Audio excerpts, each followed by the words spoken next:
नमस्कार, एबीपी माझामध्ये आपल्या सर्वांचं स्वागत। मी आता सध्या माढा तालुक्यातील केवड गावातील सीना नदीवर उभा आहे। आता आपण तुम्ही बघू शकताय की भयंकर पाऊस झालेला आहे आणि या पावसामुळे कोळेगाव सीना जे धरण आहे त्या धरणातून पाणी सोडलेलं आहे। पूर्णतः पूल हा पाण्याखाली गेलेला आहे। जवळपास 4 ते 5 फूट पाणी पुलावरून वाहत आहे।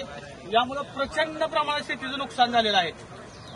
तर आता माझ्याबरोबर या केवड गावातील शेतकरी आहेत। साधारणतः बघितलं तर जवळजवळ 20 ते 25 गावांचा संपर्क हा पूल बंद झाल्यामुळे तुटलेला आहे संपर्क। तर अद्याप पाऊस सुद्धा सुरू आहे आणि सीना कोळेगाव धरणातून पाण्याचा फ्लो सुद्धा चालू आहे। शेतीचं सुद्धा प्रचंड नुकसान झालेलं आहे। माझ्यासोबत काही शेतकरी आहेत, आपण त्यांच्याशी संपर्क साधूया। नेमकं परिस्थिती काय आहे, किती पाणी आहे आणि नुकसान काय काय झालेलं आहे यापुढे। तर माझ्याबरोबर शेतकरी आहेत, तर नेमकं काय परिस्थिती आहे, किती नुकसान झाले काय सांगा। सर्वप्रथम अहिल्यानगर, धाराशिव आणि उस्मानाबाद जिल्ह्याला वरदान ठरलेली आपली सीनामाई ही आता सध्या दुतडी भरून वाहू लागलेली आहे। प्रचंड पाऊस वरी आष्टी तालुका तिकडे झाल्यामुळं अतिशय भरपूर पाणी मोठ्या प्रमाणावर येत आहे।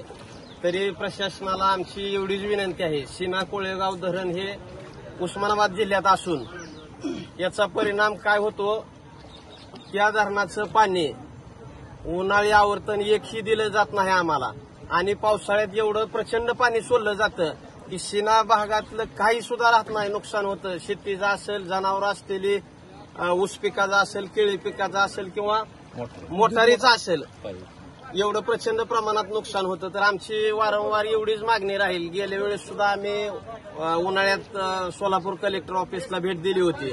त्या ठिकाणी सुद्धा त्यांना सांगितलं होतं की तुम्हाला जर असं प्रचंड प्रमाणात नुकसानग्रस्त पाणी जर सोडायचं असेल तर तुम्ही आम्हाला 1 TMC पाणी सोडणं आवश्यक आहे, ते म्हणजे उन्हाळ्यात मे महिन्यामध्ये।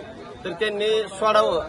उस्मानाबाद जिल्हा आणि सोलापूर जिल्हा या दोन्हीच ही करून त्यांनी एक आवर्तन आमच्या नदीकाठच्या शेतकऱ्यांना द्यावं ही एवढीच विनंती आहे। नसेल तर तुम्ही ह्या पाण्याची पर्यायी व्यवस्था तुम्ही करा, काय कशा पद्धतीनं करायची ते। अतिरिक्त पाणी तुम्ही काय सोडू नका। माझ्यासोबत दुसरे आणखी शेतकरी आहेत। शेतीचं काय नुकसान झालेलं आहे, किती प्रमाणात फटका या पावसाचा पुराच्या पाण्याला बसलेला आहे? शेतीचं भरपूर नुकसान झालेलं आहे। पाणी भरपूर आहे शेतात, पिकाचं खूप भरपूर वाटोळ झालेलं आहे। केळी, ऊस, सोयाबीन, भरपूर मोटरा पाक वाहून गेलेले आहेत। तरी शासनानं लवकरात लवकर मदत करावी। सध्या झालेल्या अतिवृष्टीमुळे प्रचंड प्रमाणात नुकसान या सीना नदीकाठच्या शेतकऱ्यांचं झालेलं आहे। तर या निमित्तानं शासनाकडे माझी एकच मागणी आहे की यावेळेस पंचनामे असला फारस न करता सरसकट सर्व शेतकऱ्यांना मदत मिळावी। कारण शेतकऱ्यांचे काही गुरं वाहून गेलेले आहेत, मोटरा वाहून गेलेले आहेत आणि प्रचंड प्रमाणामध्ये शेतीमध्ये पाणी आहे की याच्यानंतर आता दुसरं पीक सुद्धा लवकर येणं शक्य नाही।